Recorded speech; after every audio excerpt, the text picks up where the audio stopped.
Okay, begin with homage to the Buddha. Namo tassa bhagavato arahato samma sambuddhassa. Namo tassa bhagavato arahato samma sambuddhassa. Namo tassa bhagavato arahato samma sambuddhassa. Good morning, everybody.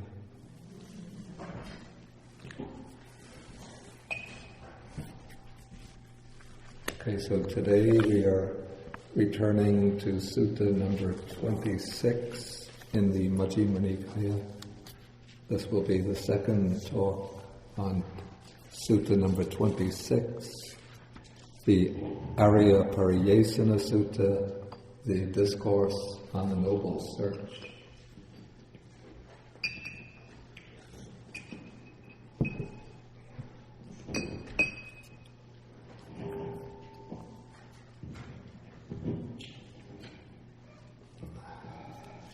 Okay, so this discourse is concerned with the Buddha's quest for enlightenment, and we saw in the previous class how he left the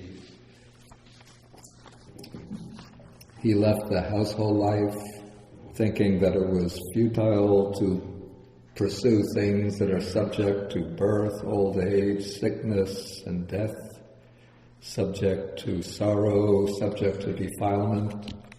And he went out in search of that which is unborn, unaging, not subject to illness, the deathless, the sorrowless, the undefiled, what he calls the supreme security from bondage, nibbana.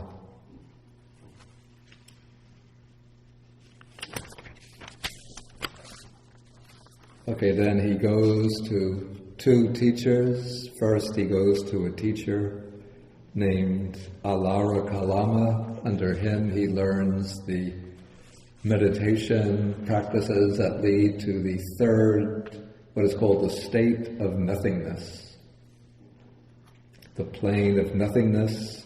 He realizes that this is not the state of liberation that he was seeking, so he leaves his first teacher. He continues seeking. He goes to another teacher named Uddaka Ramaputta. He trains under Uddaka Ramaputta, and he achieves the highest meditation in this system, which is called the base of neither perception nor non-perception. Then he realizes that this state doesn't lead to enlightenment or to nibbana, and so he leaves his second teacher and he goes off on his own. And then we come to paragraph number 17, where he says, still in search of what is wholesome or what is good, seeking the supreme state of sublime peace, he wandered by stages through the Magadhan country. The Magadhan country corresponds very closely to the modern Indian state called Bihar. Has anybody been to Bihar in India? You've been there. So this would be the state. Actually, the city of Rajagaha, mentioned in the suttas, is still in Bihar. It's called Rajgir. And the city of Gaya is still there. And of course, for Buddhists, the center of interest in the state of Bihar is Bodh Gaya, the place of the Buddha's enlightenment, which is there. Okay, so he goes wandering through the Magadhan country until eventually he arrives at a place called Uruvela. And there he sees an agreeable piece of ground, a delightful grove with a clear flowing river, pleasant smooth banks, and nearby a village for alms resort, which is very important because in order to get his food, he has to go on alms round. Okay, so then he thinks this is an agreeable piece of ground and so on. This will serve for the striving of a young man intent on striving. And he sat down there thinking, this will serve for striving. Okay, then we have a very brief account of what happened. It seems almost as though he sits down and then he says, now we're in paragraph 18, then, bhikkhus, being myself subject to birth, having understood the danger, the drawbacks, the defects in what is subject to birth, seeking the unborn supreme security from bondage, I attained the unborn supreme security from bondage, nibbana. Being myself subject to aging, being myself subject to sickness, being myself subject to death, being myself subject to sorrow, being myself subject to defilement, having understood the danger in what is subject to defilement, seeking the undefiled supreme security from bondage, nibbana, I attained the undefiled supreme security from bondage, nibbana. The knowledge and vision arose in me. My deliverance or liberation is unshakable. This is my last birth. Now there is no renewal of being, no more repeated existence, no more round of rebirths. Okay, so if you read this, one gets the impression that the Buddha achieved enlightenment pretty quickly. Just one teacher didn't make it there, another teacher didn't make it there, finds a nice stretch of ground, sits down, and boom, there comes enlightenment. But to see what happened in the interval, we have to go to another sutta, which also gives a biographical sketch of the Buddha's search for enlightenment. This is Sutta number 36, which I'm just going to go through a little bit quickly. Not the whole thing, but I'm going to start on page 335.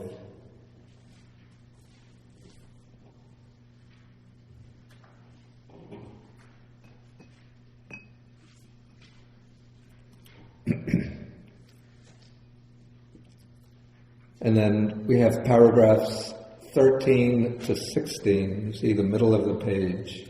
They're abridged because they repeat everything that's said in Sutta number 26, from the point where the Buddha, as a young man with black-haired young man, in the prime of life he leaves the household life, then all of his seeking up to the point where he finds that a pleasant piece of ground, and he sits down there thinking, this will serve for striving. Okay, now we come to a passage. It strikes me, this is my own opinion, that this passage seems to have gotten put into the sutta out of the proper order. It seems to me that in the course of oral transmission, the proper sequence got juggled up. And you'll see why when we go through it. Okay, so now he thinks, these three similes occurred to me spontaneously, never heard before.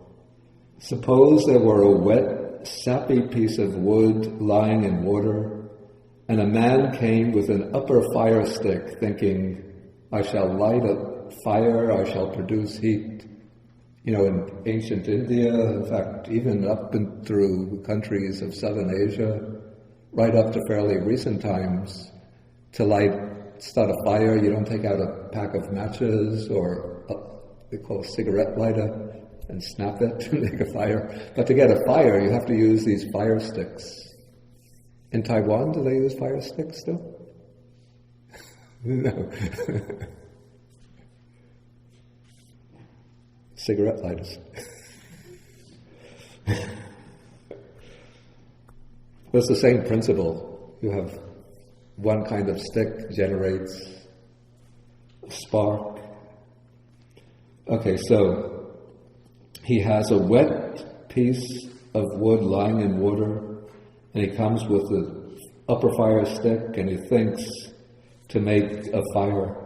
So could he produce heat and start a fire using the fire stick together with a wet, sappy piece of wood lying in water? Okay, the answer is no. He'll only be wary and disappointed. Okay, so now the Buddha says, those recluses and Brahmins who do not live bodily withdrawn from sensual pleasures, in other words, they're fully indulging in sensual pleasures bodily, and they still have sensual desire, sensual thirst, and so on, in the mind. So it's not yet abandoned and suppressed. So if those good recluses and Brahmins feel painful, racking, piercing feelings due to exertion, that means that they practice the extreme ascetic practices, like fasting for long periods, subjecting the body to the heat of the sun, sleeping on beds of thorns, and so on. They are incapable of knowledge and vision and supreme enlightenment. And if those good recluses and Brahmins do not feel these painful feelings due to the ascetic practices, they're still incapable of enlightenment. Okay, so the simile is that being involved physically in the enjoyment of sense pleasures, that is like the piece of wood being immersed in the water, and having the sensual craving in the mind, that is like the wood being wet on the inside. So you have the piece of wood in water, wet on the inside, you rub it, and you can't make a fire. Even though you rub very hard, that's like the ascetic practices, but the wood is wet on the outside, wet on the inside, so it won't make a fire. Okay, the second simile, here we have a wet, sappy piece of wood lying on dry land far from the water, and then the man comes with the fire stick thinking to make a fire.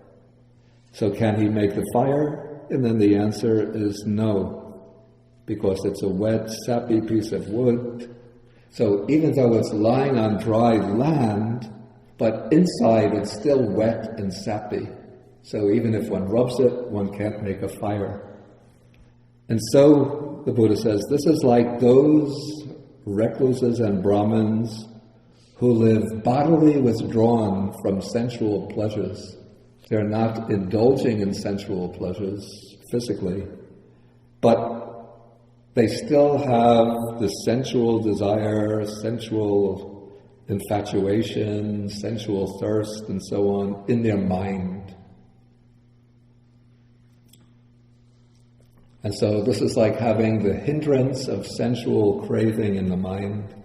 So even if those ascetics and Brahmins subject themselves to the bitter practices, to the austere practices, they're not able to reach enlightenment.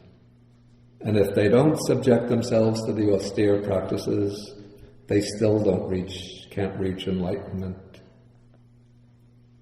Okay, so here, being withdrawn from sensual pleasures physically, that's like the wood outside of the water, removed from the water on dry land. But since the wood has the wetness inside, that is like having the sensual craving on the inside.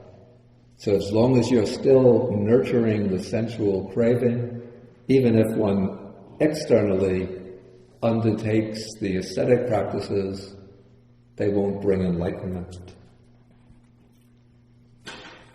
Okay, then the third simile occurs to him. Suppose we have a dry piece of wood on dry land far from the water, and a man comes with the upper fire stick thinking, I shall light a fire, I shall produce heat.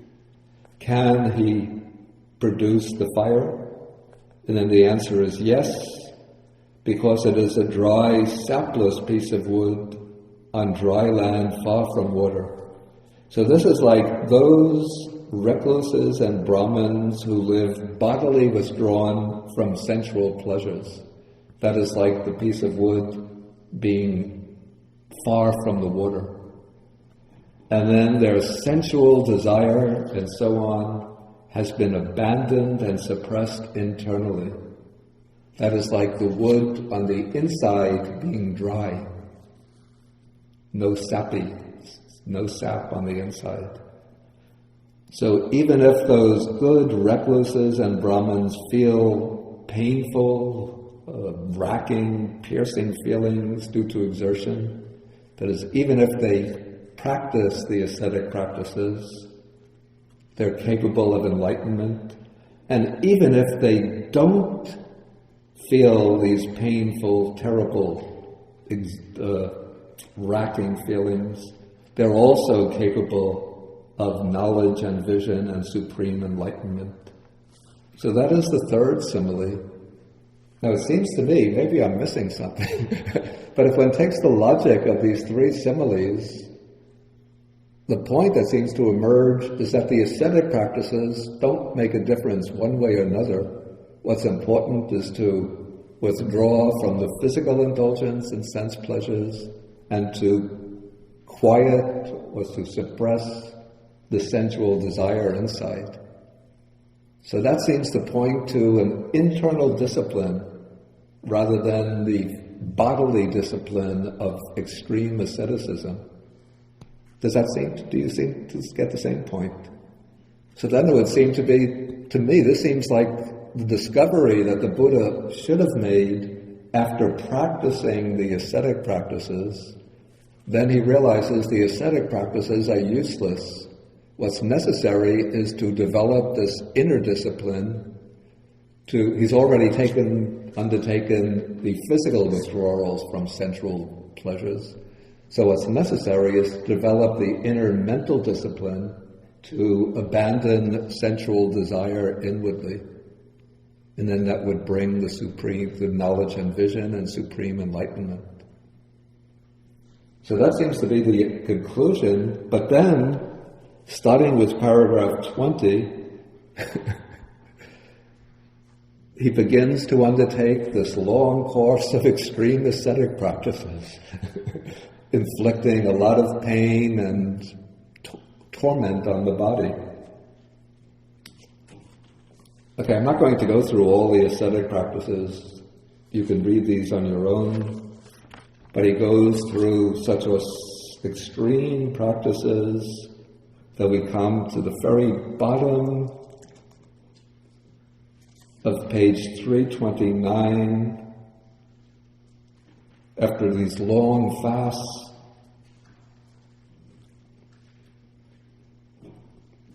he says, paragraph 29 here, at the very last line, now when people saw me, some said, the recluse Gautama is black. That's the color of his skin changed because of his fasting. Other people said he is not black, he's brown. Other people thought he's neither black nor brown, but golden-skinned. So much had the clear, bright color of my skin deteriorated through eating so little. Okay, then he thinks whatever recluses or Brahmins in the past have experienced painful, racking, piercing feelings due to exertion, this is the utmost, the ultimate. There's none beyond this. And so in the future, so in the present, whatever present ascetics and Brahmins have experienced painful feelings due to their ascetic practices, this is the utmost. There is none beyond this. But by this racking practice of austerities, I have not attained any superhuman states, any distinction or excellence in knowledge and vision worthy of the Aryans, the noble ones. So it seems to me that is the point where he should draw the conclusion, bring in the three similes and draw the conclusion. Okay, then a question comes to his mind. Maybe there is some other path to enlightenment. And then he recollects an incident that took place in his boyhood.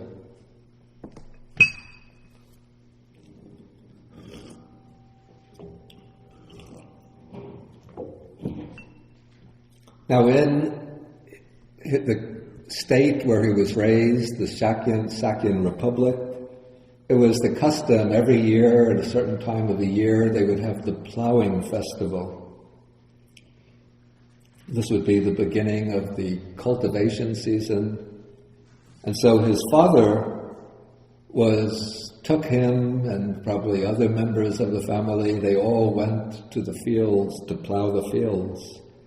And they put him, since he was just a little boy, they put him under a tree. It's called the rose apple tree. Rose apple is a little fruit, very nice little fruit. We don't have it in this country. And then all of them went off to the plowing to plow the field, and they just left the boy, probably with a nurse, in the shade of the tree. But while he was sitting there, he just spontaneously crossed his legs, and somehow his attention probably went to the breath, and just spontaneously he entered into a deep meditative state. Here he describes that state, quite secluded from sensual pleasures, secluded from unwholesome states. I entered upon and abided in the first jhana, which is accompanied by applied and sustained thought with rapture and pleasure born of seclusion. Could that be the path to enlightenment? Okay, then following on that memory, there came the realization, the understanding that this is indeed the path to enlightenment. Then he thinks, why should I be afraid of that pleasure, since it has nothing to do with sensual pleasures, nothing to do with unwholesome states of mind? Okay, so then he decides to pursue that type of pleasure, but he considers that it's not easy to practice in that way when my body has been so weakened through my fasting. So then he makes a decision to resume eating solid food, and so he probably goes on alms round, collects some food, and begins to eat again. And then there were 5 ascetics, 5 monks who were staying with him and attending on him. And when they saw him starting to take food again, they thought that they became disgusted with him, and they thought, now our leader, Gautama, is starting to live luxuriously. He's given up his striving and reverted to luxury. You see, they were very intent on the ascetic practices. They were convinced that this is the true way to enlightenment, and the Buddha hadn't yet reported his understanding to them. It's a little bit strange. He should have told them in advance, then they might have stayed with him. But instead he goes and starts to take food, and then they get disgusted with him and they leave him. Okay, then when he eats after he's been resuming the food as his body fills out and he regains his strength, then he starts to practice meditation. He gains the 4 jhanas, or meditative absorptions. Then, paragraph 38, then he recollects his previous lives, even hundreds and thousands of lives in the past.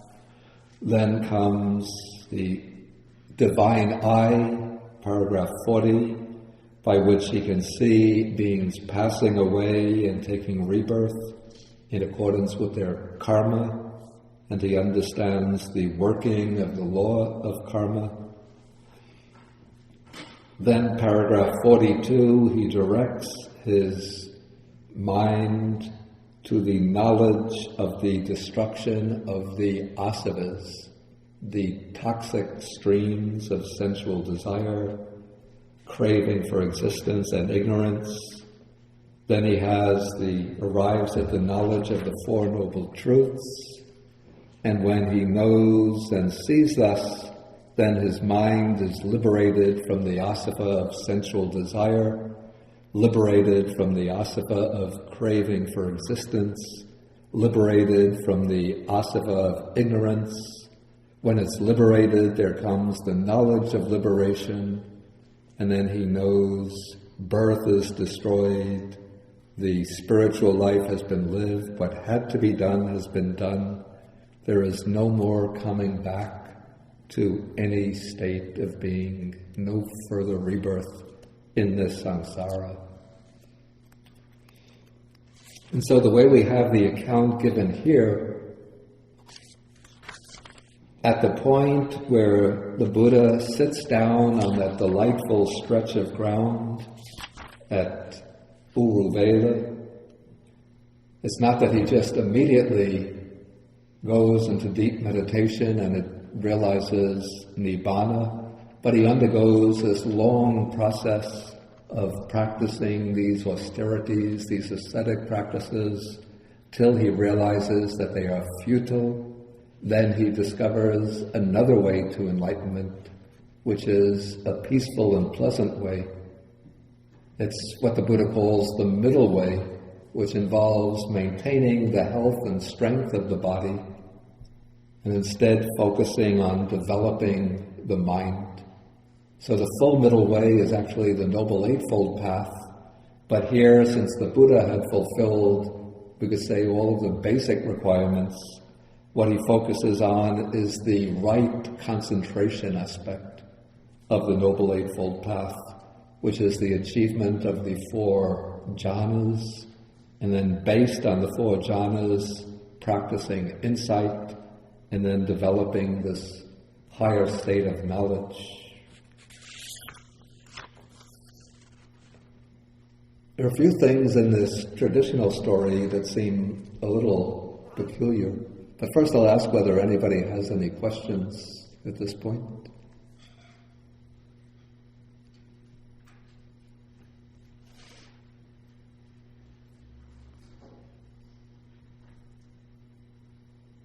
Somebody, I think it was Sunil, you asked an interesting question last week, and I said that question would relate to what's going to come this week, right?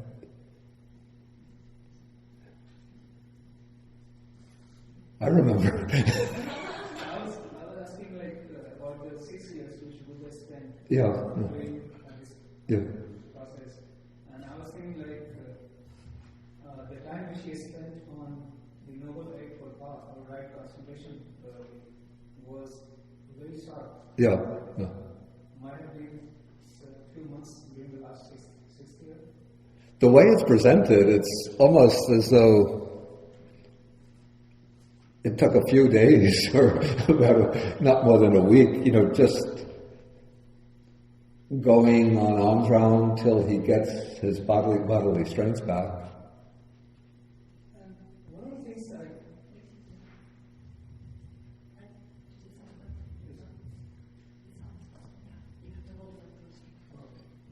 One of the things which I don't really understand is probably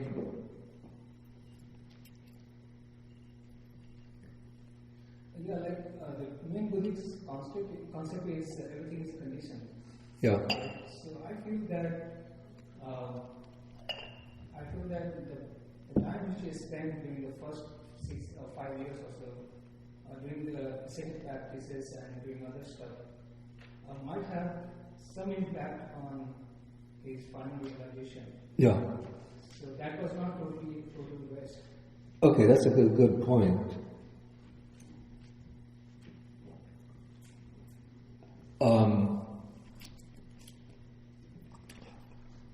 What I would say is that the undertaking of these ascetic practices and carrying them through so thoroughly, even to the point of where he says that no ascetic, no Brahmin or ascetic has ever endured so many painful ascetic practices as I have. I think this shows the strength of his determination, his energy, the commitment to his purpose. And that by undertaking those practices, it would have sort of strengthened and reinforced his determination, reinforced his sense of purpose, so that once he discovered what he considered the right way, the proper way, then he would have been able to progress very quickly. So his main problem was not that the way for most of us, at least I'll speak for myself, it's not that he lacked determination, motivation, energy, patience, vigor, commitment, conviction, all of that he had, because he was able to achieve the highest meditations that his teachers had achieved. He was able to practice these ascetic practices so thoroughly. So he had all of those qualities: determination, conviction, purpose, commitment. All that he was lacking was the insight into what is the right path, what is the correct method.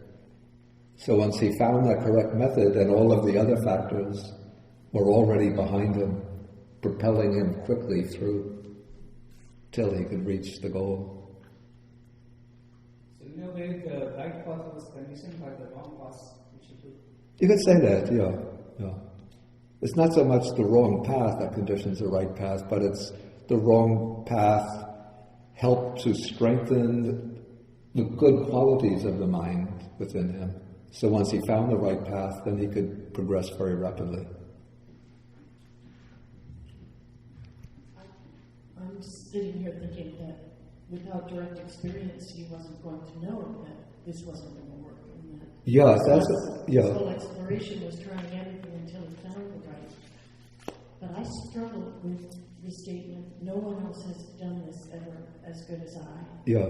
And I hear it in other suttas. Yeah. And from my experience, it sounds so much like arrogance as opposed to another way of stating it. Can you help with that so I can put that down? Let's just see exactly what he says.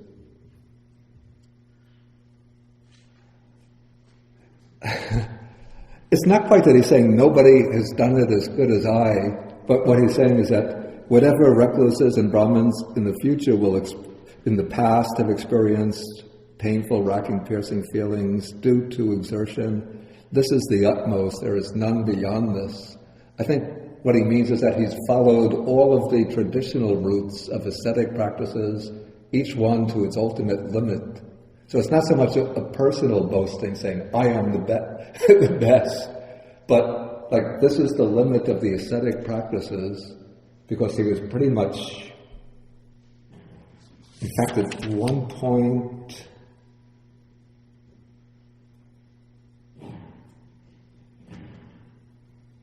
he falls down, and then the deities are observing him, and they say that some think now he's dead, some think now he's not yet dead, but he's dying, but some thought he's not dead or dying, but now he's an arahant, in other words, he's enlightened, that is the way that the arahats dwell. They think that the real way is to exhaust oneself through asceticism to the point that one just collapses in what is an arahat. So he pretty much carried those ascetic practices just to the edge of death. So if one carries them a little bit further, then it's the end. It's death.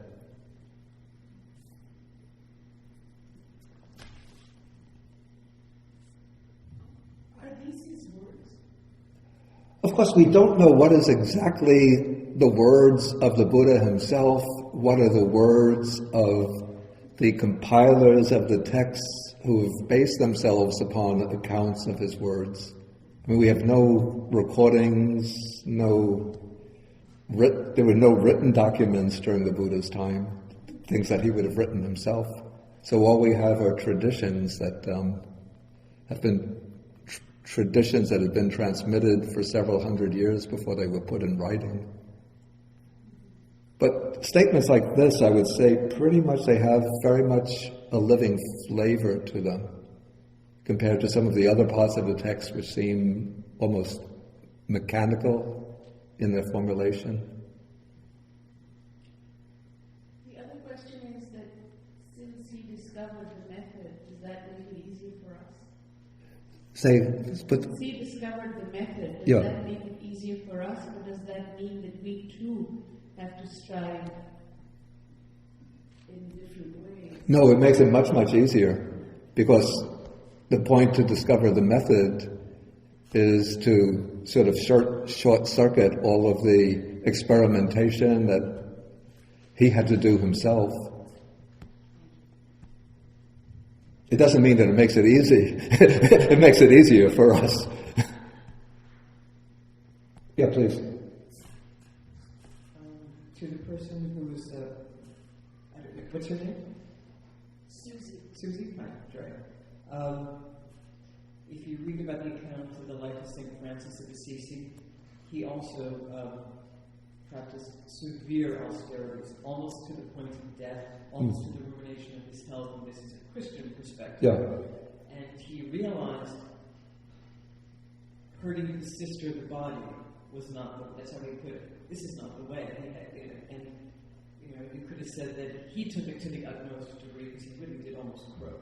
And he just realized that's not the way to God, to Jesus and his path. That was not my question. It's the statement, St. Francis, I am of the Christian tradition. Oh, so you know about it. It's the way the statement is presented. Well, there's a lot of that. St. Francis doesn't say, I took it to the utmost, and constantly Yeah. I hear it repeated, and I'm starting to think it was his people who added that dimension because they were so proud of him. It could be, yeah. That could That's be. how it feels more and more. It could be, yeah. And also, in the Christian tradition, it's almost the opposite. We're supposed to suffer like Jesus, and suffering is held high to demonstrate that you're living like Jesus, rather than Buddha saying, suffering's already here, you don't have to add it to your life. Yeah. I'm teaching a way to alleviate it. Yeah. And I'm running into my own upbringing conflict with... But the point with the Buddhist practice is that, in India during the Buddha's time, the widespread conviction was that the way to liberate... beat oneself. It's not beating oneself. It's not tormenting oneself in the sense of punishing oneself. So to call it self-punishment is wrong. The idea is that not to punish the body, but the physical body is considered in some way an obstacle to the emergence of the flowering of the spirit. Or even it is wicked because it holds these... It's not considered wicked. That's the Christian view. Maybe in the Christian, Yeah, I don't know. I have the notion that probably he had to say that because if he didn't, the chorus of the of Brahman ascetics would be so universal, saying he can't know what he's talking about because we all know that it's asceticism that leads to enlightenment, and he hasn't done the full course. Yeah. So I think that in order to establish a religion or a following, he had to make that claim. Yeah, yeah. What I would say, it's not so much that he had to make the claim, though apparently he did. Well, he had to do it. He had to do it, yeah. He had to carry these ascetic practices to the limit in order to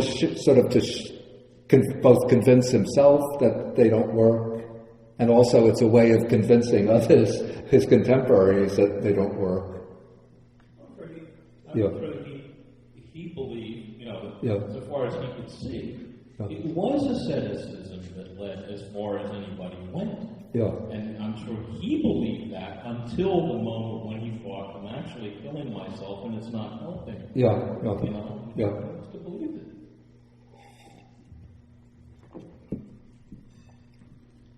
Can I just ask the order of events? Yeah. First teacher, second teacher, asceticism? That's the way it's presented in the text, yeah. With the first two teachers, apparently they didn't recommend an extreme ascetic regimen, but they taught meditative disciplines, purely meditative disciplines. This is something also that seems a little bit strange. From a Buddhist perspective, we would say that they were already following a middle way.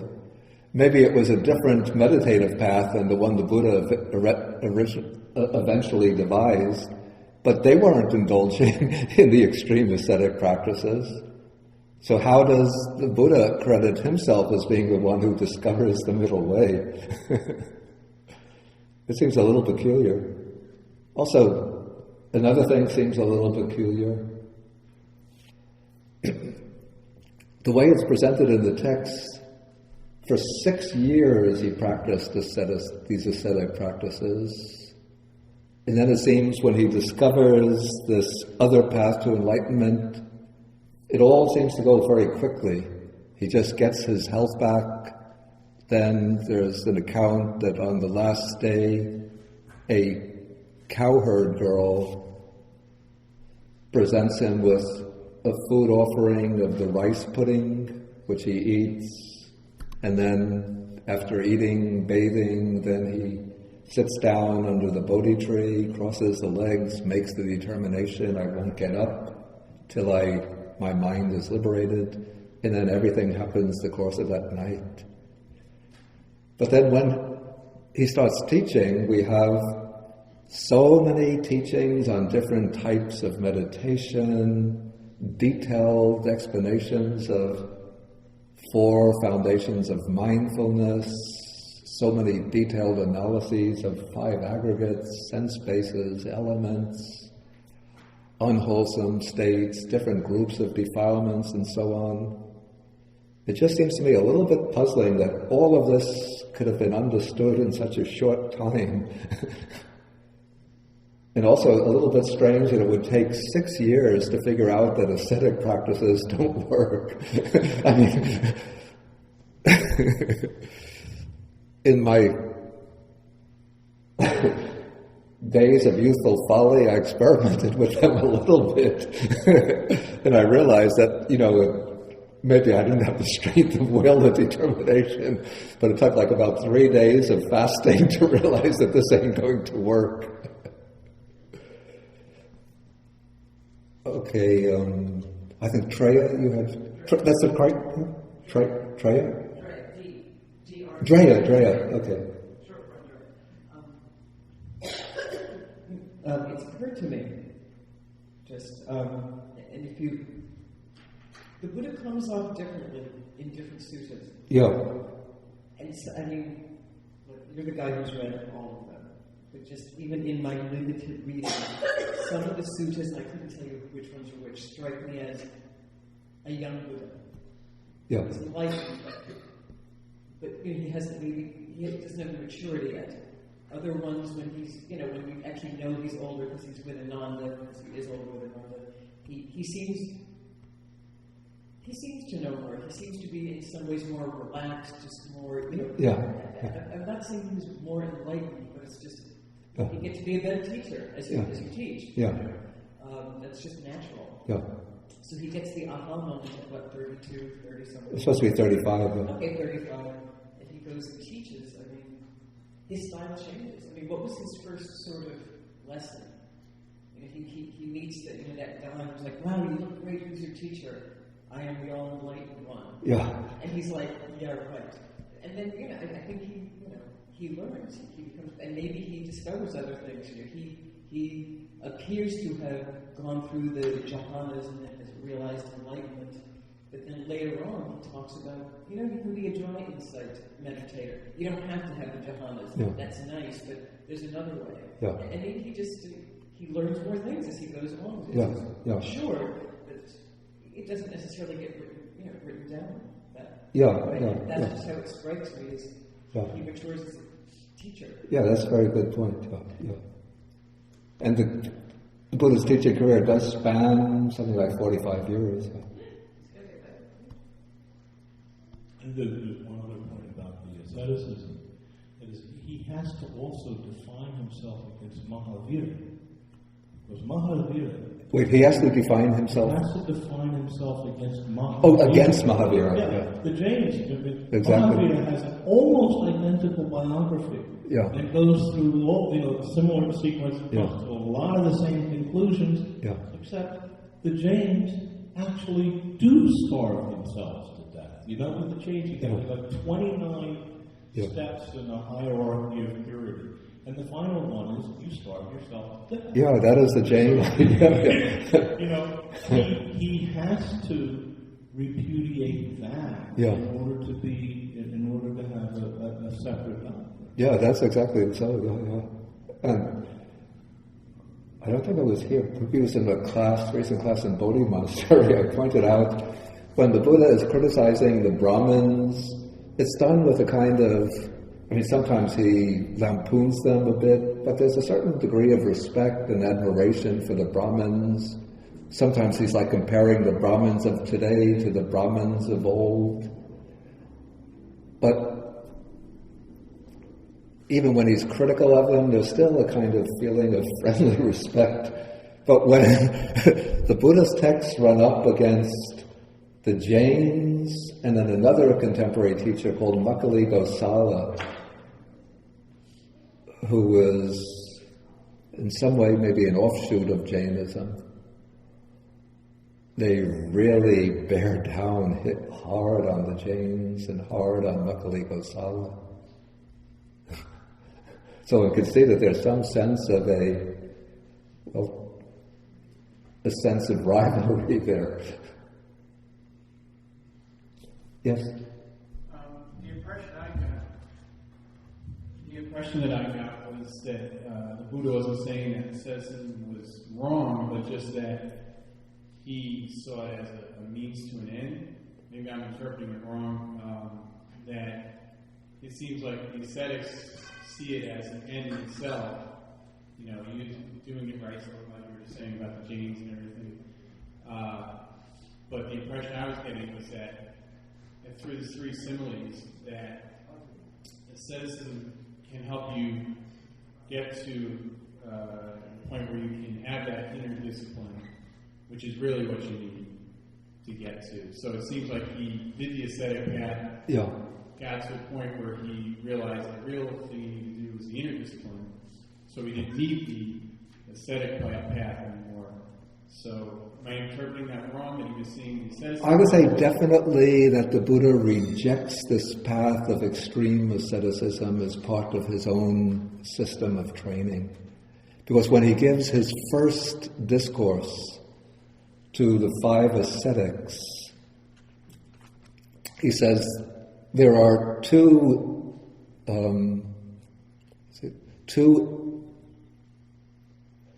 things that should not be pursued by one who has gone forth from the world. One of these is indulgence in sensual pleasures, which is ordinary, common, worldly, doesn't lead to enlightenment.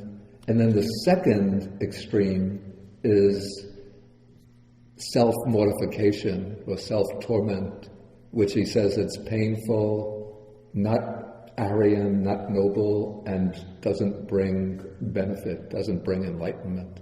So definitely he rejects the extreme ascetic path, though he'll include a certain degree of, we might call, a wholesome asceticism within his own training, living simply, possessing the minimum of material possessions, being content with what one has, being patient under difficult conditions, but not the deliberate infliction of pain and misery on the body itself. Ravi, did you? Yes,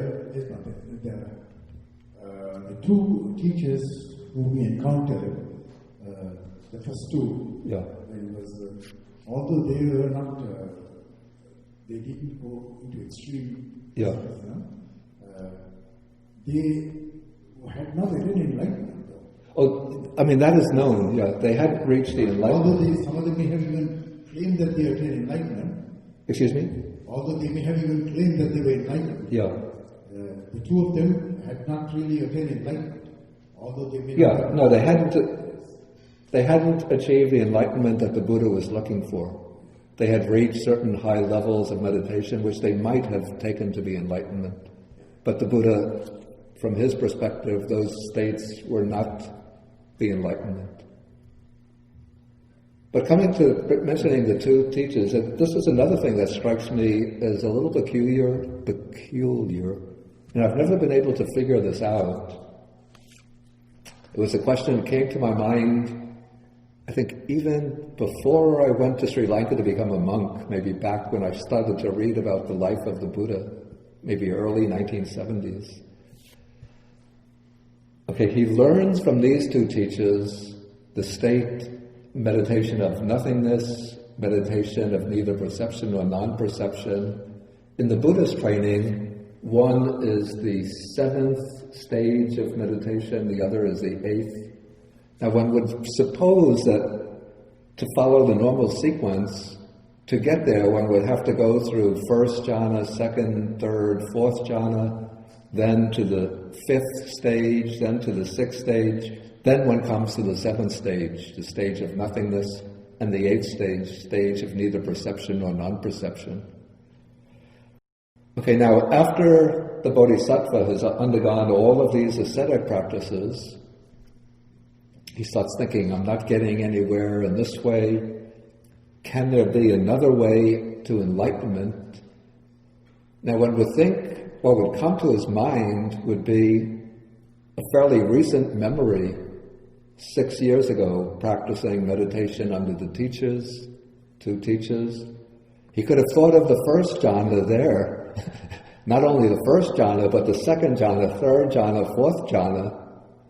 And then he could have realized that's the way to enlightenment. The mistake is just to go beyond the 4th jhana into the formless meditations, where you're in a state of very remote abstraction.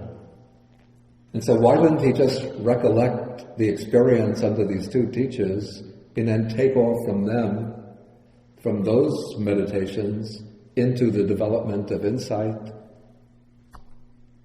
and then see that as the way? Instead of going back to this childhood sort of chance experience of the 1st jhana. What is the answer? Excuse me? Yeah. Somebody has it. Let's see who has an answer. Okay, Sunil? We just wanted to add that according to some of the Hindu meditation traditions, like when you start meditation, you straight away, your first attainment is nothingness. So it doesn't go through a 1st jhana, 2nd jhana, 3rd jhana, 4th jhana. And you straight away go to nothingness. So the idea of that nothingness is not the same as the nothingness which you find on the Buddhist meditation status. That's a possible answer, that the teachers that the Bodhisattva studied with didn't teach a step-by-step way to go, excuse me,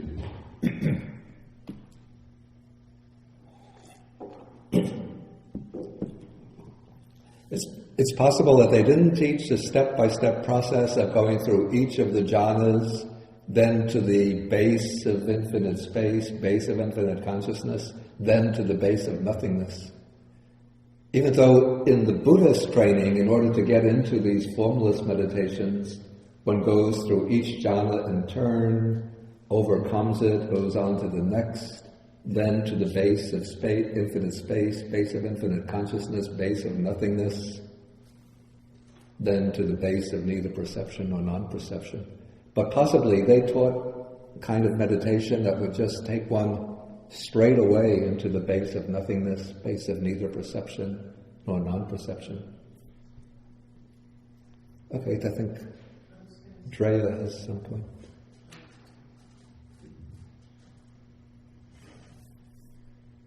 I was going to say, it also, the text don't go into details of how each of the two teachers taught.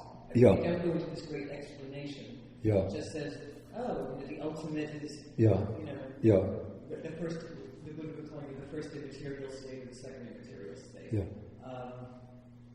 And even though maybe your teacher teaches, okay, well, I'm going to teach you how to get to the base of nothingness.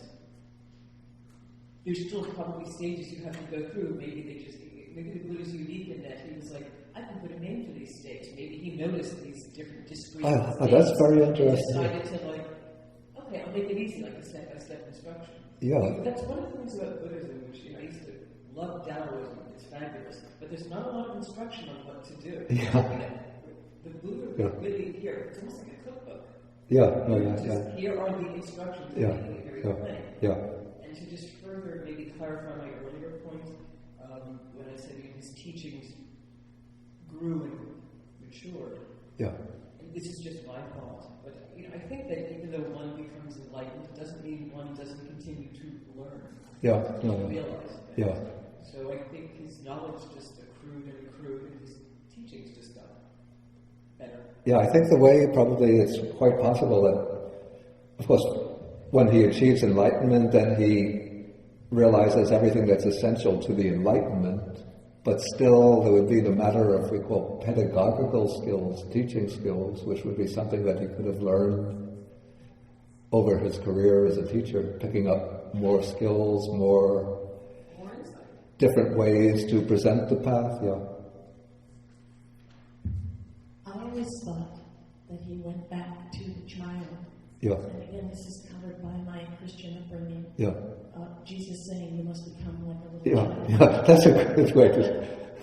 Because I think there's so much, not that the traditions are the same, but all these religious traditions are seemingly looking for some way out. Yeah. But that he was demonstrating in reaching back there, that he realized that there was a simplicity involved in when we make it so complicated. Yeah. And we teach it as if it can only be done if you do go through the first jhana and the second, and the intellectualizing of it. For me, this is helpful. Yeah. It creates the possibility that those of us, myself included, who aren't doing this extraordinarily extreme mental seeking of information from all the texts and following them to such an intimate degree, might slip in by being committed with the innocence of really trying without having to know more. Child image. But then, I'm laughing because you say you go back to the innocence of a child, just starting with the child's mind. Simplicity. I need more simplicity. Yeah, but I'm remembering days when I was living in Sri Lanka. Sometimes I would go into the city Colombo, and there was a monastery in Colombo where I would stay. It's called Vajirarama. And on Sundays, they have the equivalent of a Sunday school. The children come, but there, because it's warm, they hold the classes out in the courtyard. And I'm sitting in my room, and there's a class with these young boys and girls, might be 12, 13 years old. I'm doing some reading in my rooms, and I hear, let's see how it goes. Vitaka vichara piti sukha chitas ekagatam pattamang jhanam. They're reciting the factors of the first jhana, then it goes vichara mattang piti sukha chitas ekagatam dutiyang jhanam. Just mental examination, joy, happiness, one-pointedness of mind, that's the second jhana. Then piti sukha chitas ekagatam tatiyam jhana. Then I went to see this older monk who was staying in his room, and he's sort of boiling and saying, this is what they're teaching these young children. They have to learn, 12-year-old kids, they have to learn the formula for the jhanas in a language they don't understand. I was taught to memorize the Baltimore Catechism.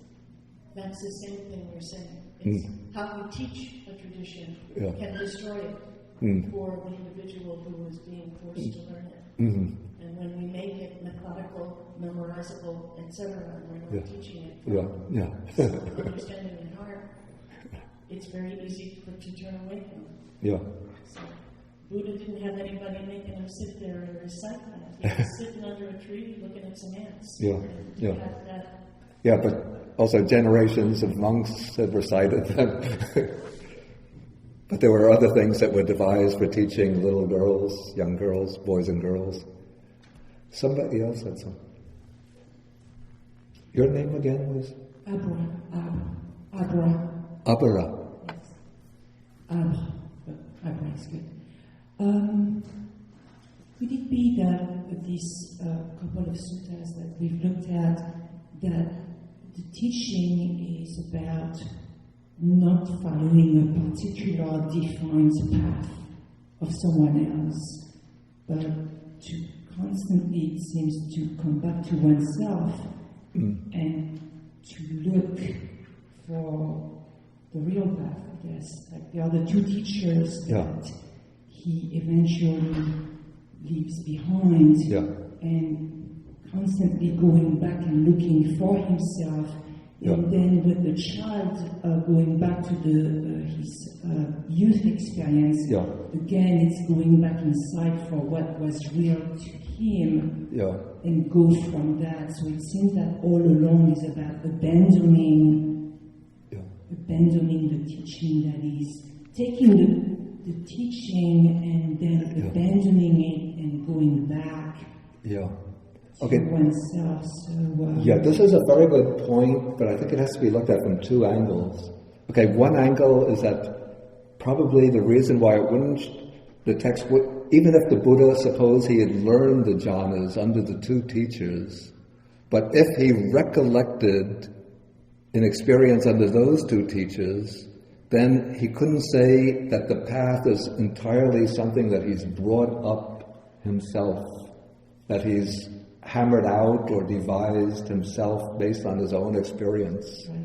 And so by taking the discovery of the path back to his own childhood experience, then it makes the path something which has evolved from the Buddha himself.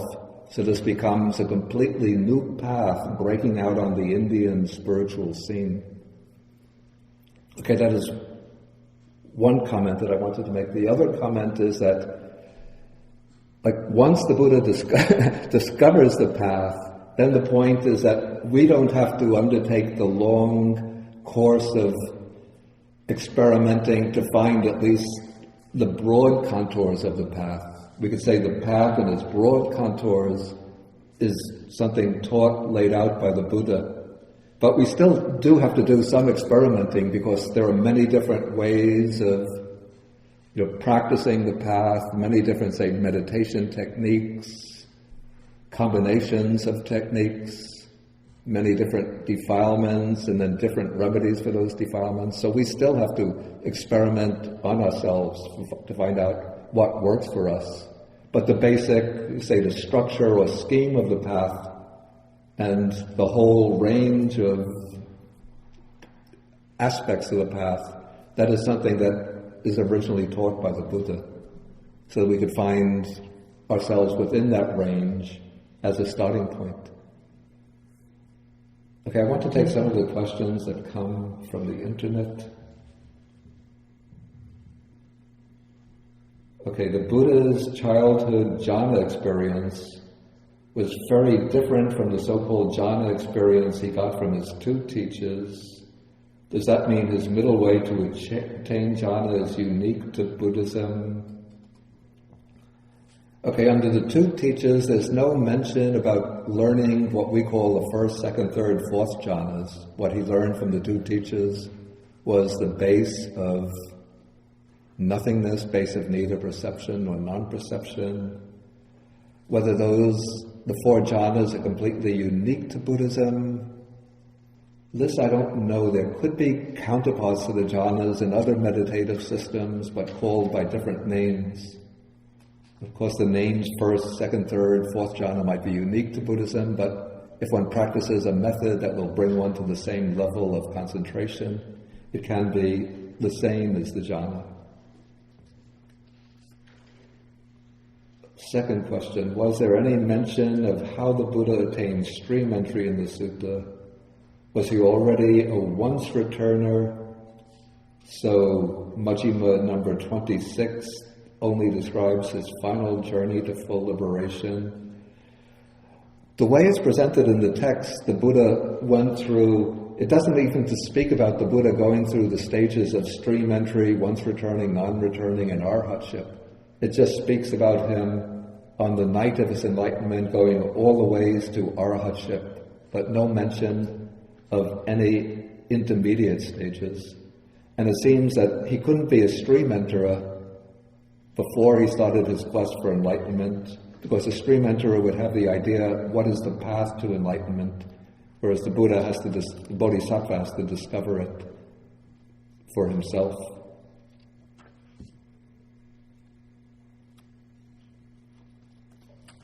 Okay, there are some meditation teachers who warn students about becoming attached to the joy of jhana, especially teachers of the dry insight schools. Isn't this contradicted by Majjhima Nikāya number 36? I say what's contradicted by Majjhima Nikāya number 36 is the idea that some teachers of the dry insight school say is that one shouldn't attain jhana because you might get attached to the joy. This gets to be a little complicated. Let me see if I can deal with the other questions quickly first. When do true disenchantment and dispassion arise? What are their causes? Is deep meditation required? It seems that all ascetics already feel that even if they are not on the right path to nibbana. Okay, true, what's called disenchantment and dispassion are said to arise in the true deep sense out of deep insight. So the knowledge and vision of things as they truly are is the cause for the arising of disenchantment and dispassion. And so even though those ascetics might have already become disenchanted with worldly life, but they hadn't reached that experiential insight level that brings the liberating disenchantment.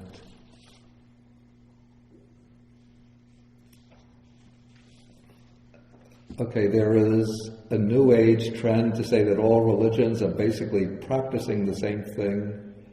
Is Buddhist samatha and vipassana meditation really the same as the meditations in Hinduism, Jainism, Christian, Kabbalah, etc.? Again, this gets to be a rather big question. It's almost a question that needs a little bit like a lecture to handle.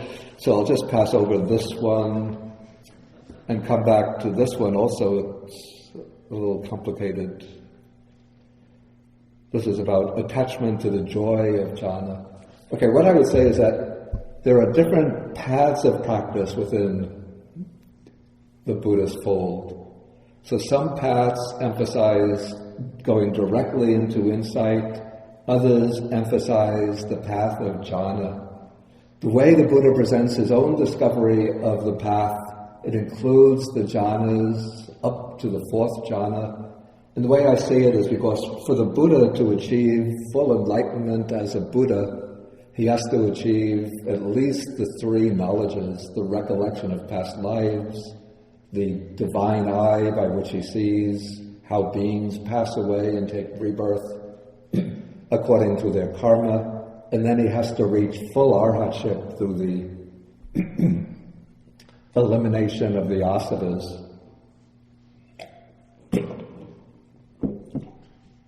And so to gain all three knowledges, the usual secure foundation is the fourth jhana. And so the Buddha has to go through and master the four jhanas before he develops wisdom.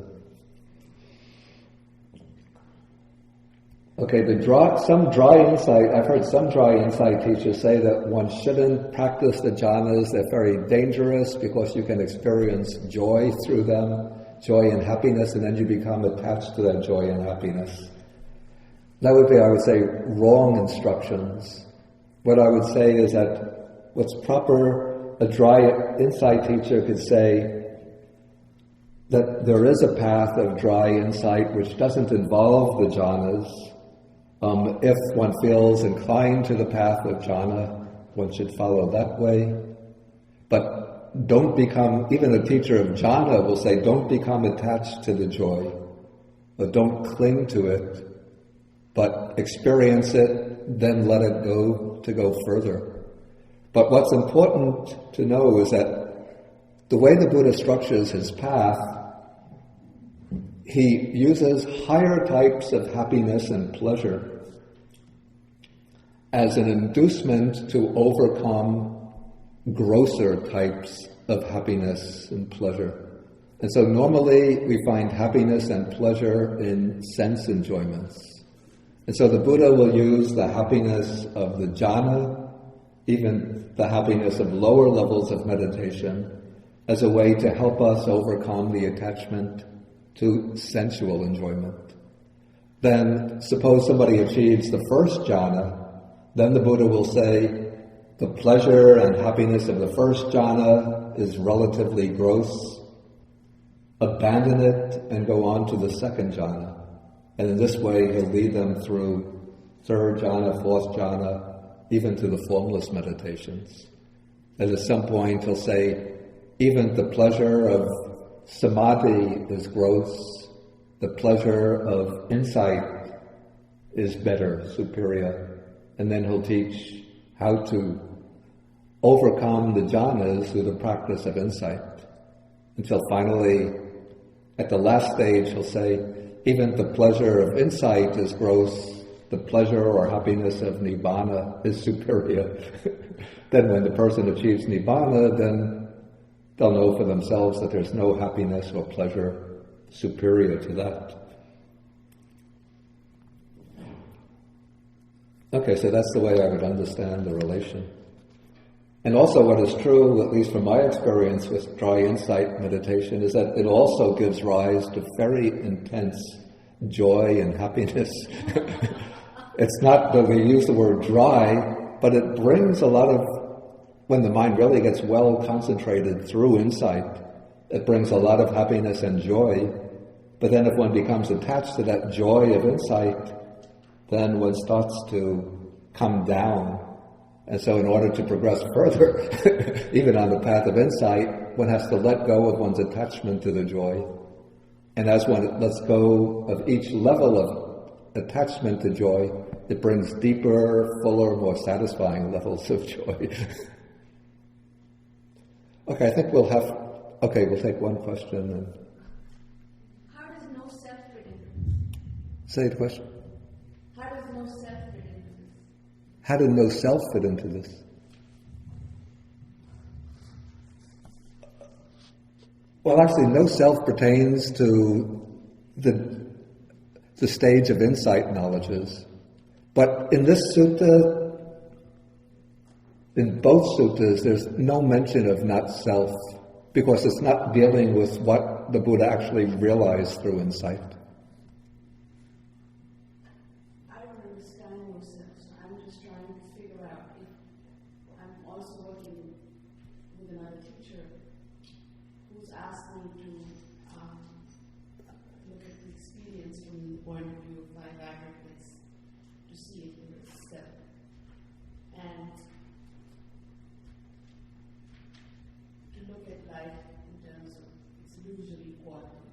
terms of what? Illusory quality. Yeah. So then, who is experiencing the Dhamma? I think It's not, obviously there is some mode there that Yeah. has to get enlightened, and your and mine, everybody's mode is different. Yeah, but I think we have to keep. Fit in. Yeah, please. I think we have to keep the questions pertaining to the material that I'm covering. A couple of weeks ago, I dealt in a lot of detail with the teaching of non-self. Actually, I think almost 2 whole classes I dealt with non-self. I think if they're put up on the internet on this Ustream TV. Which sutta? Which one was that? It was in relation to Sutta number 22. Thank you. Not the first class on that. There could have been the second and the third classes. The second part of the second class, and then I think the third class was almost entirely on non-self.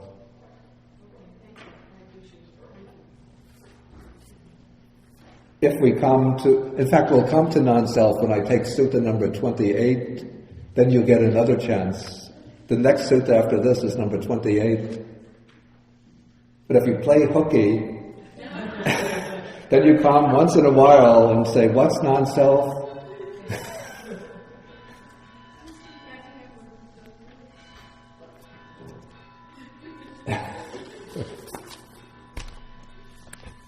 Okay, we end with the sharing of the merits. Then before this, I should mention next week, no class, that's the 22nd. Next class will be the Saturday after that, the 29th. So we'll come back to the sutta and try to finish the sutta next time.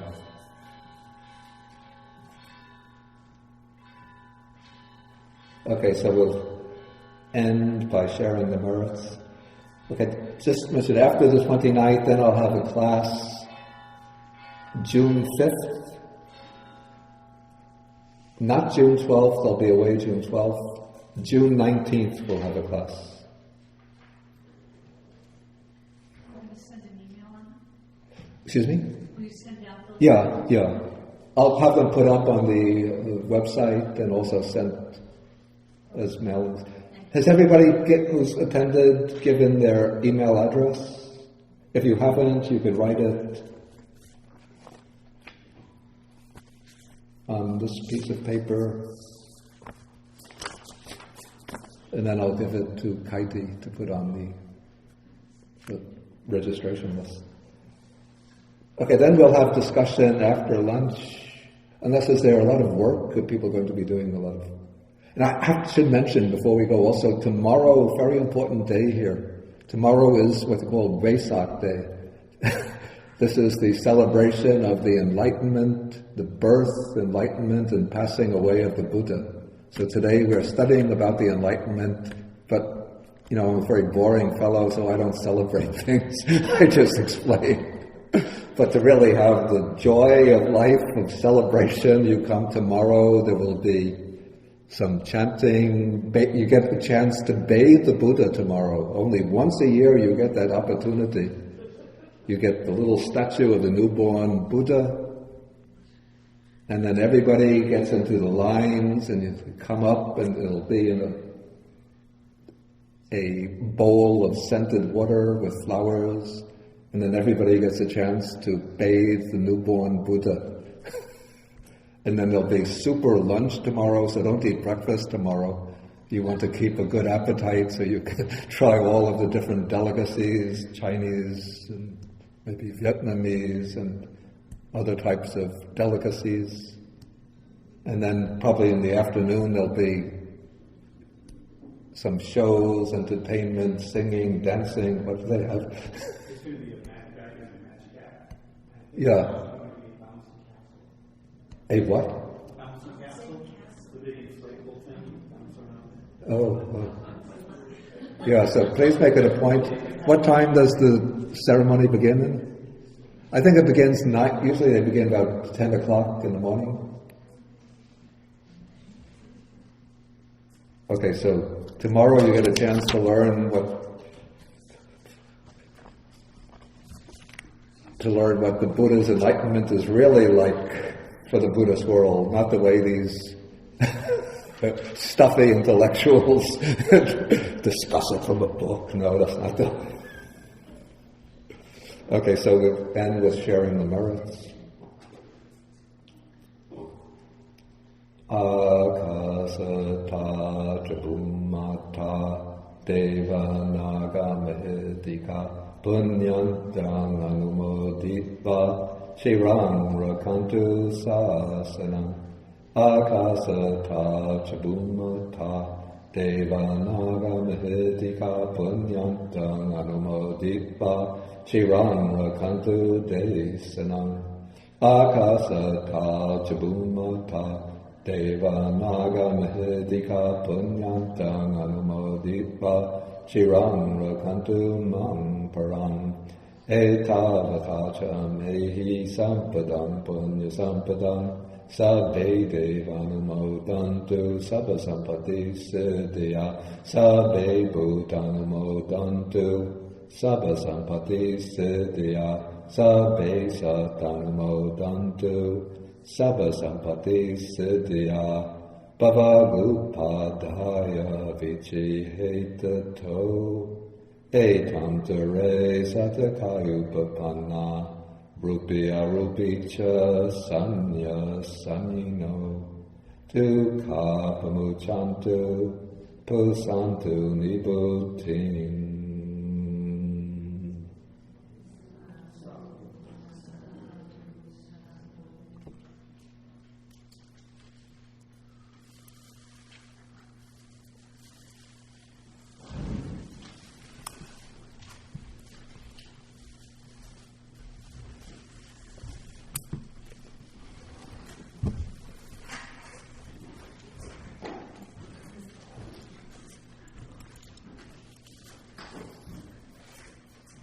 Okay, then we end with 3 half bows.